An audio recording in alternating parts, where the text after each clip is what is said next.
சொல்றோம் இல்லையா, ரெண்டு அக்கவுண்ட் இருக்குது. கரண்ட் அக்கவுண்ட்ல நீங்க போட்டீங்கன்னா வட்டி போட மாட்டான்.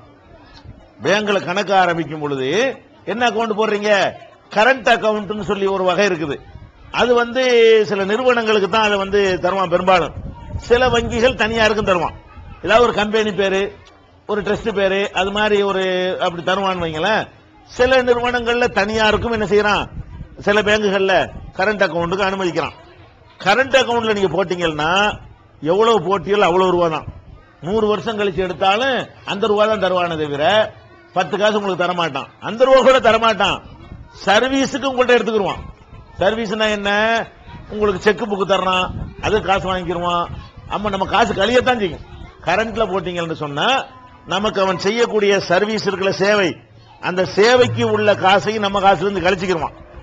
அப்ப கரண்ட் அக்கவுண்ட்ல ஆரம்பிச்சவங்களுக்கு எந்த பஞ்சாயத்தும் இல்ல. பேங்க்ல போய் கரண்ட் அக்கவுண்ட்ல வச்சுட்டாங்கன்னு வைங்க, அவங்களுக்கு வட்டியில மாற்றுறதுங்கிற ஒரு கொஸ்டினே வரவே வராது. அதுதான் அவங்க எஸ்பி அக்கவுண்ட் சொன்னாங்க. எஸ்பி அக்கவுண்ட்ல நீங்க ஆரம்பிச்சீங்கன்னா சேவிங் சொன்னாலேயே, சேவிங்க மக்களை சேமிக்கிறதுக்கு ஆர்வப்படுத்துறதுக்காக வேண்டி அரசாங்கம் வட்டி போடுறான்.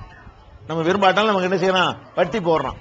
இப்ப நம்ம பேங்க்ல கொண்டே ஒரு நிர்பந்தத்துக்காக வேண்டி கணக்கு போட்டோம்னு சொன்னா அவன் நமக்காக வட்டியை போடுறான், நம்ம கணக்குல வட்டி போடுறான், என்ன செய்யறதுன்னு கேட்கறாங்க. துணை செய்யறது ஆகுமே அப்படிங்கிறாங்க. நம்ம கணக்குல இந்த அக்கவுண்ட் ஆரம்பிக்கும் பொழுது நாங்க வட்டி எங்களுக்கு வேணாம் அப்படின்னு நம்ம எழுதணும்னு சொன்னா, எழுதி கொடுத்தோம்னு சொன்னா அதை வங்கி மேனேஜர்கள் ஏற்றுக்கொள்ளணும் என்று சட்டம் இருக்கிறது. நிறைய பேங்க்ல அவனுக்கு தெரிகிறது இல்ல. கேரளாவுல எல்லாம் இது அமுலாவே இருக்கு. கேரளாவுல முஸ்லீம் போனாலே அவன் என்ன பண்ணிடுவான், அவங்க நான் இன்ட்ரெஸ்ட் போட்டு என்ன செய்வான், உங்க வட்டி வாங்காதவங்க தனி செக்ஷன் ஆக்கிடுவான். நம்ம கணக்கு எஸ்பி அக்கவுண்ட்ல என்ன பண்ண மாட்டான், கேரளாவில் பொறுத்த வரைக்கும் முஸ்லீம்டாலே வட்டி வாங்க மாட்டாங்கன்னு சொல்லி நீங்க போய் பேரை கேட்டவுடனே என்ன பண்ணிடுவான், அப்துல் காதர்னா வட்டி வாங்க மாட்டார்ப்பா அந்த செக்ஷன் பான்னு சொல்லி அவரு தனியா அது மெயின்டைன் பண்ணிட்டு வர்றாங்க. கேரளா முஸ்லீம்கள் யார் கணக்குல என்ன இருக்காது, வட்டி இருக்காது. தமிழ்நாட்டில இந்த இந்தியாவுல கேரளாவும் இருக்குது.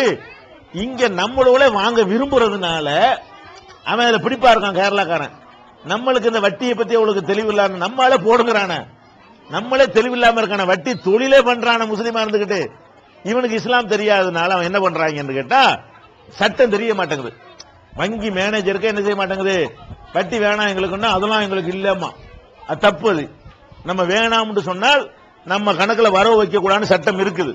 அதை தெளிவுபடுத்தி எங்க பேர்ல வைக்காதன்னு சொல்லி பண்ணணும். அது ஒரு கூமுட்டை வேணா, சட்டம் தெரியாது கூமுட்டையெல்லாம் இருப்பானுவோம் வழங்குதா, இந்த ரிசர்வேஷன்ல தகுதி இல்லாதவங்க நுழைஞ்சிருப்பானுவோம். இப்படிப்பட்டவன் இருந்துகிட்டு அதெல்லாம் முடியாதுன்னு சொன்னா நீ பாட்டுக்கு போட்டுக்க, எனக்கு என்ன என் காசை நான் கணக்கு வச்சுக்க வேண்டியதான் வழங்குதா.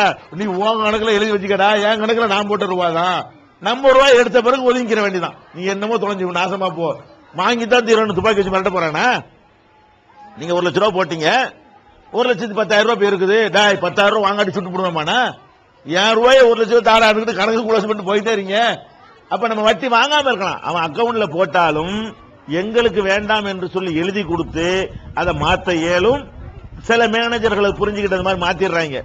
சில மேனேஜர்களுக்கு விவரம் இல்லாதவனா இருந்தான்னு சொன்னா நீ பாட்டுக்கு போட்டுக்க, நான் பாட்டுக்கு ஒரு டைரியில குறிச்சிக்கிறேன்னு சொல்லி போட்ட கணக்கை மட்டும் குறிச்சிட்டு வாங்க. டைரியில கூட குறிக்க வேண்டியது இல்ல, சலான்ல தான் பேசுமே.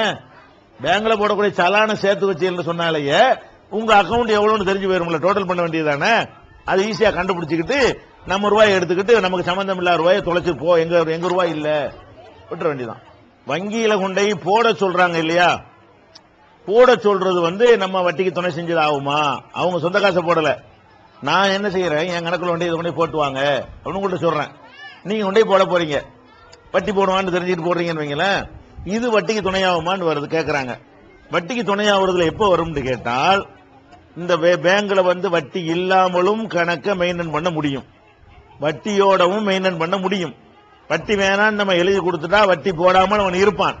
ரெண்டுக்கும் வழி இருக்கக்கூடிய காரியங்களை நீங்கள் செய்தால் உங்கள் மீது குற்றம் வராது. வழங்குதா, ஒரு பொருள் இருக்குது, தேங்காய் இருக்குது, தேங்காயை என்ன செய்வான், சட்னிக்கும் வாங்குவான், சாமிக்கும் வாங்குவான், தேவையில்லாம சும்மா உடைக்கிறதுக்கு வாங்குவான். நீங்க அதை கணக்கில் பண்ண வேண்டியது, சட்னிக்கு யூஸ் ஆகும்ல அப்படின்னு விற்க வேண்டியதுதான். அந்த மாதிரி 2 விதங்கள் இருக்கக்கூடிய விஷயங்களா இருக்கு. கத்தி இருக்குது, கத்தி வியாபாரம் பண்ணலாமா, கத்தி கொலை செய்யறதுக்கும் வாங்குவான், காய்கறி இருக்கிறதுக்கும் வாங்குவான். நீங்க எதுக்கு வித்துட்டு போன, காய்கறியா இருக்கிறதுக்கு உதவும்ல அப்படின்னு வித்துக்கிற வேண்டியதுதான். அதே மாதிரி பேங்க்ல கொண்டு போய் போட்டோம்னு சொன்னா வட்டி போடக்கூடிய கிரவுண்டும் இருக்கிறது. எழுதி கொடுத்தா வட்டி போடாம எனக்கு அந்த விவரம் நான் விசாரிக்கவே மாட்டேன் அப்படின்னு தூக்கி எறிஞ்சுட்டு என்ன செய்யலாம்? வட்டி இல்லாம இருக்குதுல, எஸ்பியில எழுதி கொடுத்தா போட மாட்டான்ல, சட்டம் இருக்குல்ல, நம்ம அது அந்த ஒரு கிரவுண்ட் இருக்கனால கொண்டு போட்டுக்கிட்டா துணை செஞ்சது ஆகாது. என் பேர் தாகிரா. நான் பெண்கள் முகத்தை மறைத்துட்டு வெளியே போறாங்கல்ல, அது சம்பந்தமா கேட்கணும்.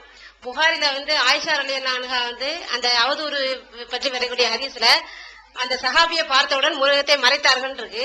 அந்த ஒரு ஆதாரத்தினாலதான் நாங்க முகத்தை மறைக்கிறோங்கிறாங்க. இதை பத்தி நீங்க கொஞ்சம் விளக்க சொல்லுங்க. அதாவது பெண்களை பொறுத்த வரைக்கும் முஸ்லிம்கள் நம்ம சென்னையெல்லாம் எடுத்துக்கிட்டீங்கன்னா கொஞ்சம் கணிசமான பேரு முகத்தையும் மறைத்து கொண்டு என்ன செய்யறாங்க, வெளியில போக வர இருக்கிறாங்க. அப்படித்தான் இஸ்லாத்துல இருக்குன்னு அவங்க நினைச்சுக்கிட்டு இருக்கிறாங்க. ஆனால் முகத்தை மறைக்க கூடாது என்பதுதான் இஸ்லாத்தினுடைய நிலை. முகம் கண்டிப்பா என்ன செய்யணும், தெரியணும். முகம் தெரியாமல் இருப்பது இஸ்லாத்துல உள்ள அம்சமே கிடையாது. இப்ப என்ன அடிப்படையில் நம்ம சொல்றோம்னு கேட்டா, ரசூல் ஸல்லல்லாஹு அலைஹி வஸல்லம் அவங்களுடைய காலத்துல சஹாபாக்கள்லாம் இந்த மாதிரி என்ன செய்வாங்க, பெண்கள்கிட்ட ரசூலுல்லாஹ்ட்ட கேள்வி கேட்பாங்க. பெண்கள்லாம் இருப்பாங்க. அப்ப கூட ஒரு பெண் எந்திரிச்சு கேள்வி கேட்பாங்க. கேள்வி கேட்கும்போது அந்த பெண்ணை பத்தி அவர் வர்ணிப்பார். எப்படி கண்ணம் ரெண்டும் கருப்பாக இருந்த ஒரு பெண் எழுந்து கேள்வி கேட்டார் அப்படின்னு வரும். கண்ணம் கருப்பா இருக்குன்னு எப்ப தெரியும்? முகத்தை மறைச்சிருந்தா தெரியுமா? இப்படி இருந்தா கண்ணம் எப்படி கருப்பா தெரியுமா? கண்ணு தானே தெரியும். கண்டத்தில சொல்றாங்க. அந்த சஹாபி என்ன சொல்றாரு, ஒரு பெண் எழுந்த ரசூலுல்லாஹ்விடத்தில் கேள்வி கேட்டார், அவருடைய 2 கன்னங்களும் கருப்பாக இருந்தன. அப்படின்னா என்ன பண்ண இருக்காங்கன்னு விளங்குது, ரசூலுல்லாஹ்வுக்கு முன்னாடி முகத்தை மறைக்காமல் இருந்திருக்கிறார்கள். இது ஒரு ஆதாரமா நமக்கு என்ன செய்யுது, விளங்குது. அதே மாதிரி ரசூல் ஸல்லல்லாஹு அலைஹி வஸல்லம் அவர்கள் ஹஜ்ஜுக்கு போயிருக்கும் பொழுது பின்னாடி என்ன செய்யறாங்கன்னா, அவங்களுடைய தம்பி சித்தப்பா மகன் ஃபதுலுங்கிறவரை பின்னாடி ஏத்திக்கிட்டு ஒட்டகத்துல ஏத்திக்கிட்டு 2 பேரும் போறாங்க. போகும்போது எதிர்த்தாப்புல ஒரு அழகான பெண் வருது. அந்த பெண் சின்ன இளம் பெண்ணு வருது. ஒரு அழகான தோட்டத்தில் உள்ள ஒரு பெண்ணு வருது. ரசூலுல்லாஹ்வை கடந்து ஒரு கேள்வியும் கேட்குது. அந்த அம்மா என்ன செய்ய, ரசூலுல்லாஹ் பார்த்துட்டு ஒட்டகத்துல போறாங்கல்ல, நின்று ரசூலுல்லாஹ் பார்த்து கேள்வி கேட்குது. ரசூலுல்லாஹ் பதிலாம் சொல்லிட்டாங்க. அந்த பெண் என்ன செய்யுது, பதில வாங்கிட்டு போகுது. போனவன இவர் என்ன செய்யறாரு, பின்னாடி உட்கார்ந்து இருக்கிறவரு திரும்பி திரும்பி பாக்குறாரு. யார? அந்த பெண்ணை. அந்த பெண்ணுடைய அழகு இவரை ஈர்த்ததுலே வருது. அப்ப இந்த இப்படி மட்டும் இருந்தா என்னத்தை போய் பாப்பாரு அவரு? அவர் திரும்பி திரும்பி பார்த்தது அழகான பெண்ணு, அவருடைய அழகு ஈர்க்கக்கூடிய அழகாக இருந்தது. அப்படி எல்லாம் சொன்னால் முகம் தெரிஞ்சாதுன்னு சொல்ல முடியும். முகமே தெரியலன்னா அழகான பெண்ணு அப்படித்தான் இருப்பா, அழகு இல்லாத அப்படித்தான் இருப்பா.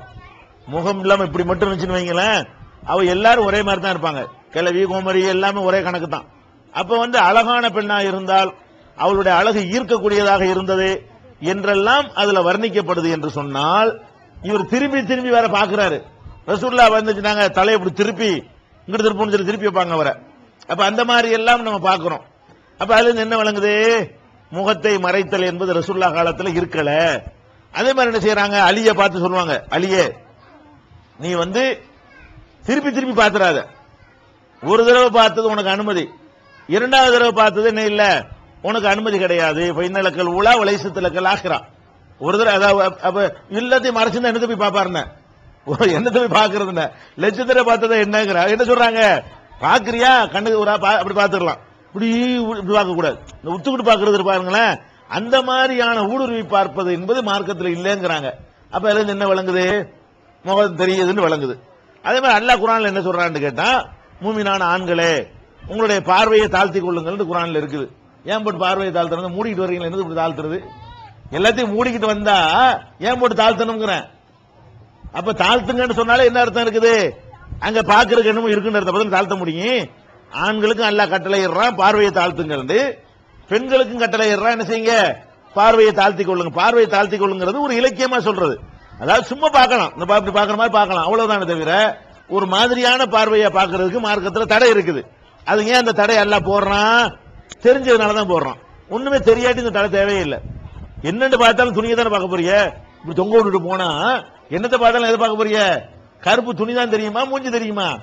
அப்ப இதெல்லாம் வச்சு பார்க்கக்கூடிய நேரத்தில் ரசூல் ஸல்லல்லாஹு அலைஹி வஸல்லம் காலத்தில் இப்படி கிடையாதுன்னு விளங்குது. ஆனால் ஒன்னே ஒண்ணு, ஆயிஷா நாயகி அவங்க மட்டும் கொஞ்சம் கூடுதல் பேணுதலாக இருந்திருக்கிறாங்க இளமையா இருக்கும்போது. பின்னாடி அதை கூட சாதாரணமா எல்லாரும் மத்தியிலையும்